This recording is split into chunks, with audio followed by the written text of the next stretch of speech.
오늘 피택자 한존 직분 성도님들의 헌신 예배로 드리고 있습니다.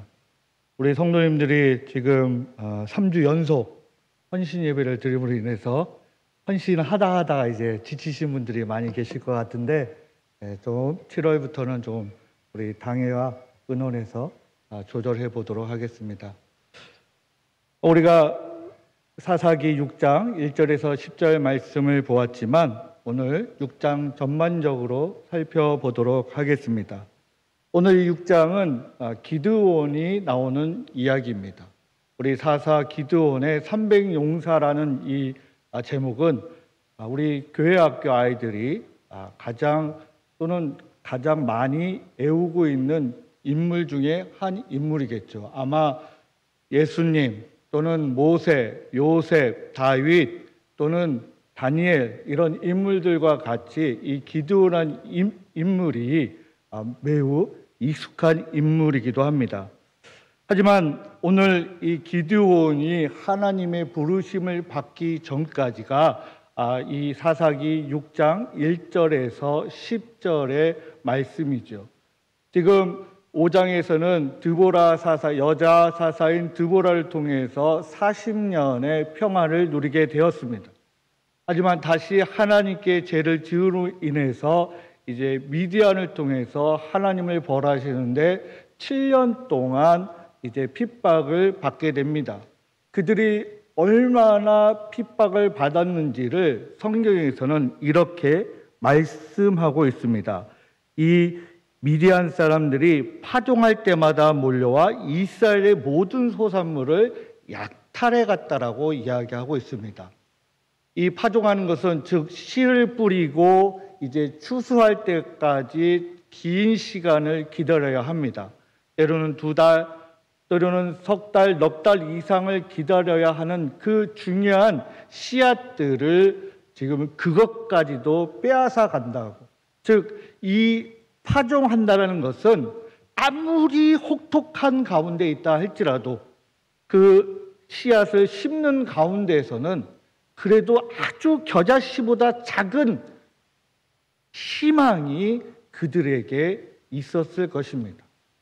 한데 그런 파종하는 그들의 희망과 소망, 그들이 마저 큰 꿈이 아니라 그래도 우리가 조금 덜 굶겠지라는 그런 희망과 소망 자체를 송두리째 빼앗기는 매우 비참한 억압된 헤어나올 수 없는 고난 가운데 있었던 것이 지금 기드온이 등장하기 전에 이스라엘의 모습이었습니다. 파종한다는 것은 앞에서도 말씀드렸다시피 희망을 가질 수 있습니다. 소망을 가질 수 있죠. 지금보다는 내 미래가 조금이라도 나아질 것이다. 오늘 르호봇의 우물이라는 것처럼 우리의 지경이 조금 넓어질 것이다. 이런 거대한 소망이 아니라 조금 더 먹을 수 있지 않을까라는 그런 우리가 생각하기에 매우 적은 그런 소망입니다. 근데 그런 소망 자체도 지금 이 미디안 족속이 빼앗아 갔다라고 말하고 있습니다. 그와 더불어서 그 미디안 족속을 피해서 산과 골짜기에 숨어서 땅굴을 파고 동굴에서 산다라고 성경은 기록하고 있습니다. 물론 우리나라는 대부분이 화가감지대라 땅을 판다는 게 바위를 판다는 것은 이해하기 어렵죠.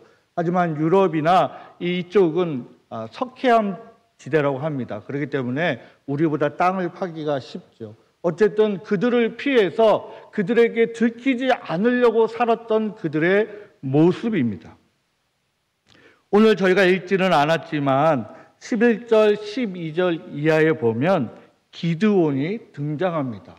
그래서 타작마당이라는 것을 이야기하고 그 타작마당에서 사람들에게 들키지 않으려고 그 포도주 틀에 숨어서 밀을 타작하고 있다라고 이야기하고 있죠.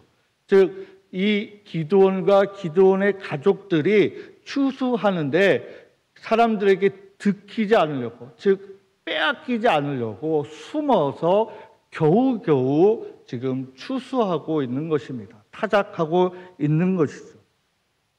어떻게 보면 이 가족의 생계와 그 모진 목숨이라고 하는 그런 삶을 이어가려고 발버둥치고 있는 지금 기드온의 모습을 매우 적나라하게 우리에게 보여주고 있습니다. 어쩌면 기드온의 모습뿐만 아니라 이 땅에서 살아가고 있는 대부분의 그리스도인들의 삶의 모습이라고 이야기할 수 있겠죠. 오늘 그런 가운데 그렇게 나약하고 그 원수와 천적에 대적할 수 없는 매우 연약한 한 인물에게 하나님의 사자가 이렇게 이야기하고 있습니다. 큰 용사여라고 부르짖고 있습니다. 지금 큰 용사라고 말씀하시면서 여호와께서 너와 함께 계시다라고 여호와의 사자가 소리 지르고 있습니다. 부르고 있습니다.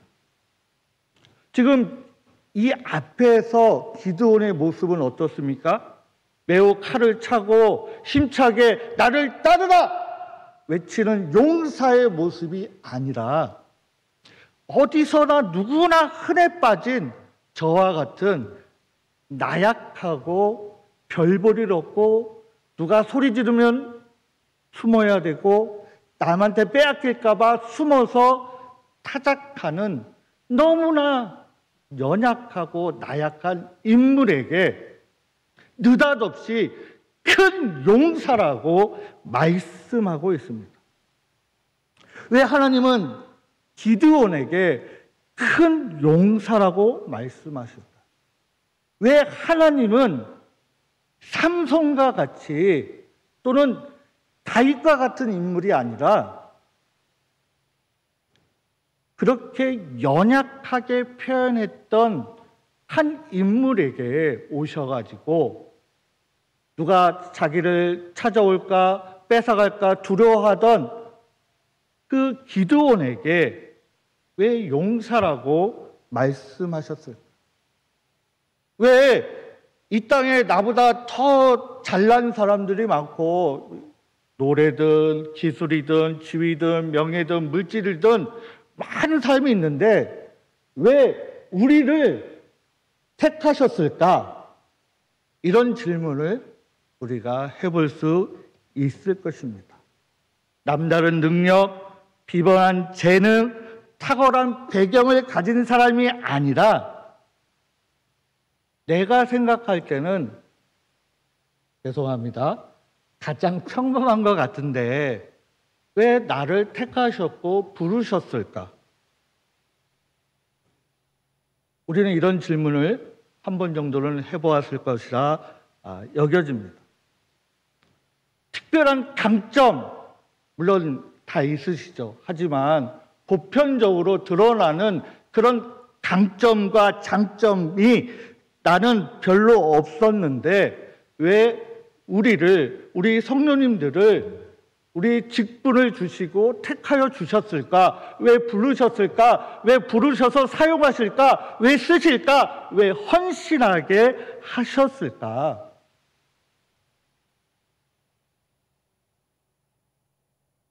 요즘은 어디서나 AI를 이야기하고 있습니다.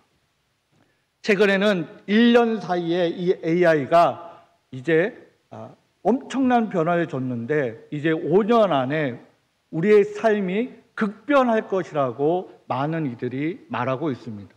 벌써 미국에서는 이 변호사라는 그 직종이 예를 들어서 주니어 변호사들이 있습니다. 주니어 변호사들은 누군가를 대변하고 이런 것이 아니라 자료를 취합하고 그리고 법률의 그 법 조명들을 찾아주는 역할들을 많이 하는데 그것을 AI가 대체함으로 인해서 주니어 변호사들을 잘 뽑지 않는다라고 하고 있습니다. 더더구나 MS 이 마이크로소프트에서는 지금 사람들을 몇천 명씩 지금 해고하고 있습니다. 사람들이 해야 될 것을 AI가 엄청난 효율성을 가지고 지금 사람들보다 더 많은 일을 하고 있기 때문에 그것들을 사람들을 해고하고 있습니다. 더더군다나 이제 앞에서 또 발표하고 있습니다. 영업직에 지금 참여하고 있는 2만 명 이상의 마이크로소프트 직원들을 해고할 예정이라고 이야기하고 있습니다. 아니, 멀리서 찾을 것이 아닙니다. 우리나라도 지금 모든 큰 대형 제조업체에서 직원들을 소리 없이 줄이고 있습니다. 그리고 그 모든 것을 AI와 로봇으로 대체할 수 있기 때문에 그런 일들을 진행하고 있죠. 더더구나 대기업에서는 이제 경력직 신입사원을 뽑고 있습니다. 말이 안 되죠. 경력직 신입사원. 다시 말해서 당장 업무에 투입해서 그 업무에 효율을 내고 성과를 내고 바로 투입하고 그래서 매출을 낼 수 있는 그런 일꾼들을, 직원들을 뽑겠다라고 하고 뽑고 있고 앞으로 그렇게 진행할 예정이라고 합니다. 세상과 이 세상의 이릇처럼 이 땅에 유능하고 이제 특별한 사람들만 더 살아남기 쉬운 세상이 되었습니다. 평범한 사람들이 그 삶을 영위하기가 사실은 쉬운 세상이 아닙니다. 하물며 하나님의 일을 하는 데 있어 물론 성경에서도 모세와 같은 다윗과 같은 요셉과 같은 특별한 인물들도 있지만 대부분의 사람들은 그런 사람들이 아니라는 것이죠. 오늘 여기에 이 기드온을 통해서도 우리에게 말씀하고 있습니다. 기드온을 먼저 큰 용사 기드온아 하나님이 너와 함께 하시다라고 말씀하지 않고 기드온이 어떤 사람인지를 먼저 보여주고 계시죠. 우리와 매우 흡사한 사람입니다. 특별한 사람이 아닙니다. 강한 적이 있을 때는 숨어 있는 사람이고 남들한테 뺏길까 봐 무서워서 조용히 숨어서 타작하는 우리와 별다를 없는 평범한 사람입니다. 근데 하나님께서는 그 기드온을 택하셔서 이스라엘의 역사를 변화를 주고 있습니다. 오늘 이 기드온을 왜 택하셨을까? 우리는 앞에서 말씀드렸다시피 세상에서 유능한 사람처럼 우리도 유능한 사람들만을 뽑을 것이라 여겨집니다. 하지만 그렇지 않죠. 절대 그렇지 않습니다. 때로는 우리의 지식과 우리의 유능함과 우리의 스킬과 우리의 재능이 하나님이 하시는 데 있어서 더 불편하게 한다는 것입니다. 내가 생각할 때는 효율적이지 않은데요. 하나님이 이 방법이 더 좋을 것 같은데요. 하나님이 이 방법이 더 큰 성과를 낼 수 있습니다. 라고 주장할 수 있기 때문입니다. 우리는 그렇게 얘기할 때 우리는 완전하다고 생각합니다. 그게 최선의 방법이라고 주장하죠. 하지만 하나님이 보실 때는 절대로 완전한 선택이 아니라는 것입니다. 오늘 기드온 역시도 하나님이 부르셨지만 그렇지 않았습니다. 13절 이하에 보면 오 나의 주여 여호와께서 우리와 함께 계시며 어찌하여 이 모든 일이 우리에게 일어났나이까? 왜 이렇게 어려운 일이 생겼습니까? 하나님이 우리와 함께 하시는데 왜 내가 고난을 갖습니까? 왜 내가 눈물을 흘립니까? 왜 나의 것을 우리의 것을 빼앗깁니까? 왜 우리가 고통을 당합니까? 라고 질문하죠. 그러면서 하나님께서 우리를 애굽에서 호계를 건너서 출급해서 광야를 건너서 가나안 땅에 들어오셔서 우리를 미디안 족속에게 넘겨주시려고 우리를 그렇게 이끌어 오셨습니까? 라고 질문하고 있습니다. 기드온이 특별한 믿음을 가지고 있는 것도 아니었습니다. 우리와 똑같죠. 하나님, 왜 제가 이렇게 어려운 일을 당합니까? 왜 고난을 당합니까? 왜 하나님이 살아계시다면 왜 내가 이런 슬픔을 당해야 합니까? 라고 질문하는 너무 평범한, 주위에서 누구나 볼 수 있는 그런 모습이었습니다. 그런 한 인물과 똑같죠. 그러면서 이 기드온을 택했을 때 15절에 이렇게 얘기하고 있습니다. 나의 집은 므낫세 중에 극히 약하고 내 아버지 집에서 나는 가장 작은 자라고 이야기하고 있습니다. 어떻게 보면 매우 겸손하게 표현한 것처럼 보이기도 합니다. 우리가 보통 사역을 부탁드릴 때, 또 뭔가를 권면드릴 때 그렇죠. 저는 아는 것이 없어요. 죄송합니다. 나는 시간이 좀 부족합니다. 나는 성경에 대해 잘 모릅니다. 기도할 줄 모릅니다. 많은 이야기를 하는 모습과 별다른 모습이 아닙니다. 그건 겸손한 모습이 아니라는 것이죠. 세상에서는 그게 겸손한 모습으로 비춰질 수 있겠지만, 교회 안에서, 신앙의 공동체 안에서, 우리 교회 안에서는 그것은 절대로 겸손한 모습이 아니라는 것입니다. 성경은 그 모습을 교만한 모습이라고 말씀하고 있습니다. 하나님께서는 그래서 내가 너를 보낸 것이 아니냐, 내가 너와 함께 하고 있다라고 말씀하고 있음에도 불구하고, 하나님은 너와 우리와 나와 함께 하시다고 말씀하셨는데, 나는 지혜가 부족합니다. 난 말주변이 부족합니다. 나는 기도할 줄을 모릅니다. 성경을 잘 모릅니다. 그러면 하나님의 이 거룩하신 말씀이 맞지 않게 되는 거죠. 하나님은 나와 함께 하신다는데 우리는 못합니다라고 얘기하고 있는 거죠. 기드온의 이 모습이 우리의 모습이라고 생각할 필요가 있습니다. 우리는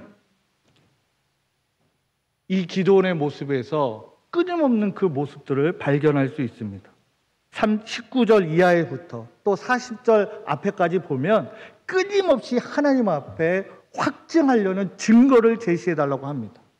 염소 새끼와 무교병, 반석에서 불이 나오고 예물을 사르는 기적, 양털을 2번 테스트하는 그런 기적들을 하나님께 요구하고 있습니다. 증거가 있어야 하나님 제가 할게요.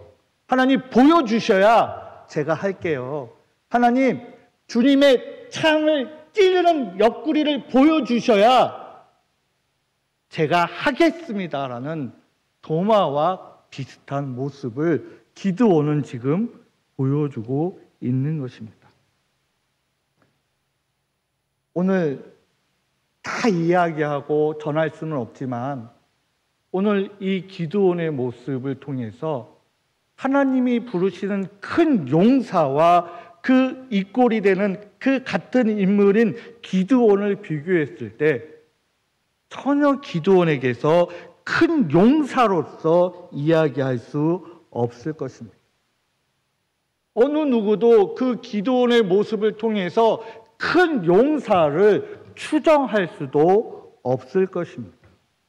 근데 하나님께서는 이렇게 말씀하고 있습니다.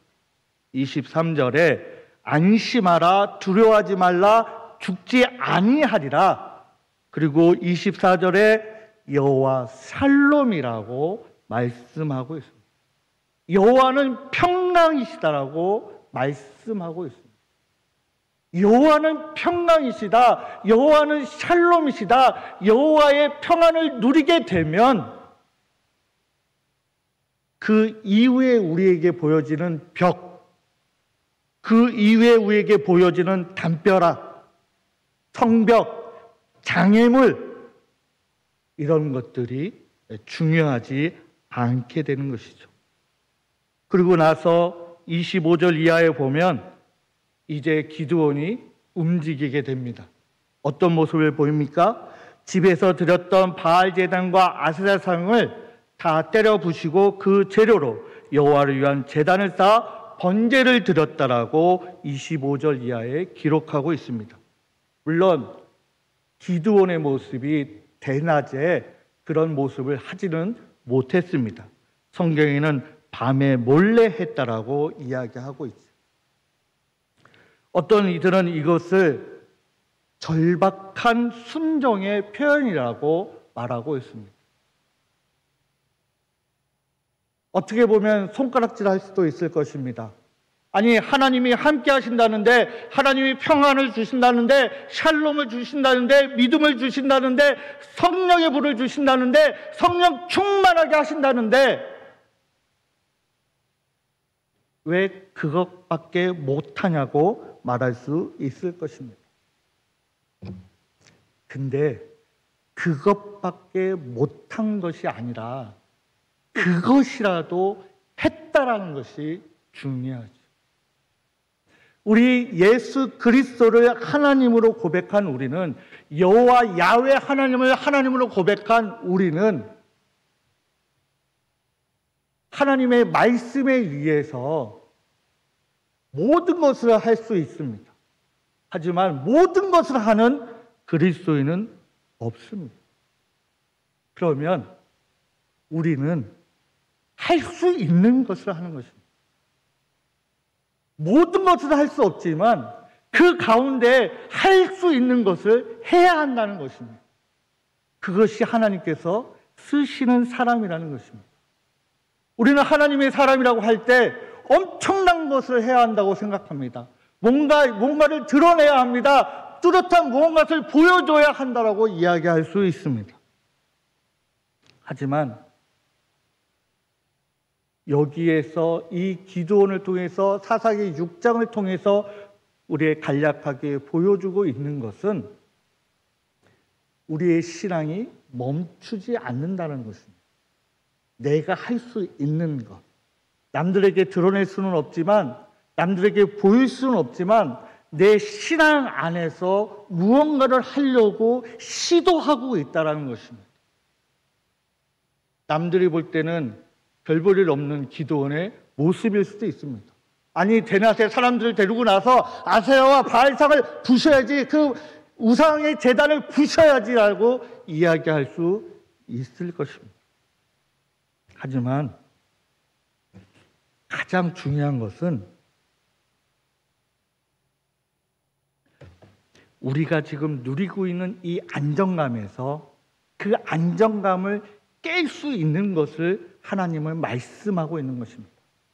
내가 눈을 감고 눈을 내리고 고개를 숙이고 지나갈 수 있음에도 불구하고, 남들에게 드러내고 할 수 없던 기도원이지만 그럼에도 불구하고 시도하고 있다는 것입니다. 그것이 바로 하나님께서 쓰시는 사람이라는 것입니다. 뭔가 사람들에게 1000명, 10,000명 사람들 앞에서 무언가를 만들어내고 이끌어내고 이룩한 사람만이 하나님이 쓰시는 사람이 아니라, 하나님께서 우리 각자에게, 우리 성도님들에게, 픽대 한론직 성도님들에게 주어진 그 안정감 속에서 불구하고, 그 안정감을 지킬 수 있음에도 불구하고, 피할 수 있음에도 불구하고, 포도주 틀에 숨어 있었음에도 불구하고 그 포도주 틀을 나와서 시도하고 있다는 것입니다. 남이 보이지 않을 때, 남에게 들킬까 봐 겁이 나서 밤에 몰래 아세라상과 바알 그 우상을, 제단을 부셨음에도 불구하고 시도하고 있다는 것입니다. 우리는 지금 내 삶의 안정의 울타리 안에서 어떤 시도를 하고 계십니까? 그 안정감을 깨기 싫어서, 즉 나의 울타리가 부서지는 것을 싫어서, 내 울타리가 위협받는 게 싫어서 그 울타리 안에서만 시도하고 있습니까? 그럼에도 불구하고 그 울타리의 틈을 조금 더 벌려서 울타리에 나가려고 시도하고 있습니까? 우리는 많은 그리스도인들의 간증을 듣고 있습니다. 그래서 내가 100명, 500명을 전도했습니다. 내가 한 도시를 개혁했습니다. 내가 한 나라를 변화시켰습니다.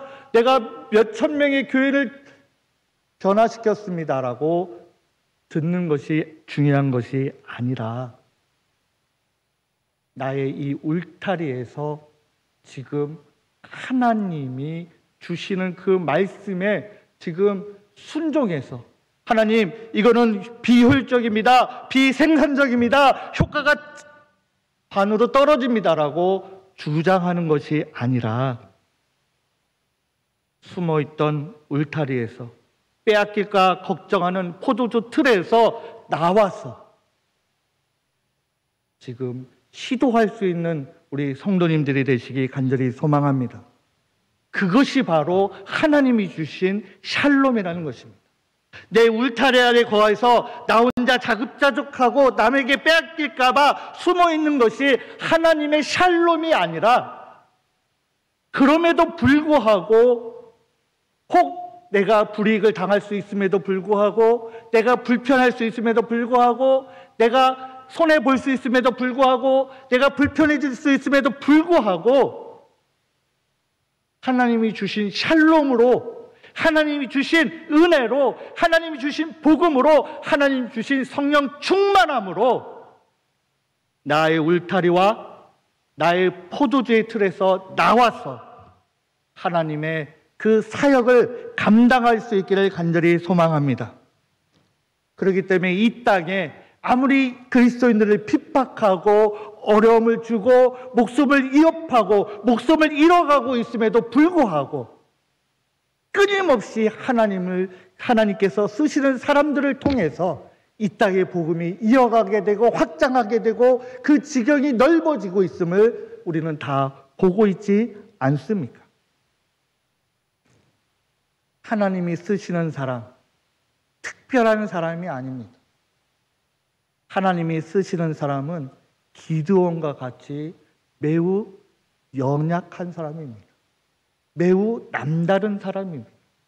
하지만 우리 핏대 강론직 성도님들을 부르셨고 우리 목포 보험교회 성도님을 부르셨다는 것은 나의 울타리에서, 나의 포도주 틀에서 숨어 있는 것이 아니라 하나님이 주신 믿음을 통하여, 하나님이 주신 복음을 통하여, 하나님이 주신 이 샬롬의 평강을 통해서 그것을 깨고 부시고 나와서 지금 나아가라고, 전진하라고, 행하라고 말씀하고 있습니다.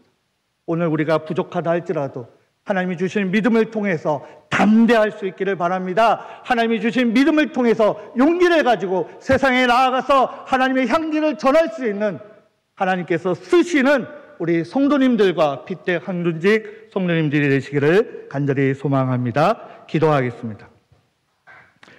하나님 아버지 감사합니다. 오늘 사사기 6장을 통해서, 우리 기도원을 통해서, 이 말씀을 통해서 우리가 하나님께 간절히 간구합니다. 우리는 특별한 사람이 아님을 고백합니다.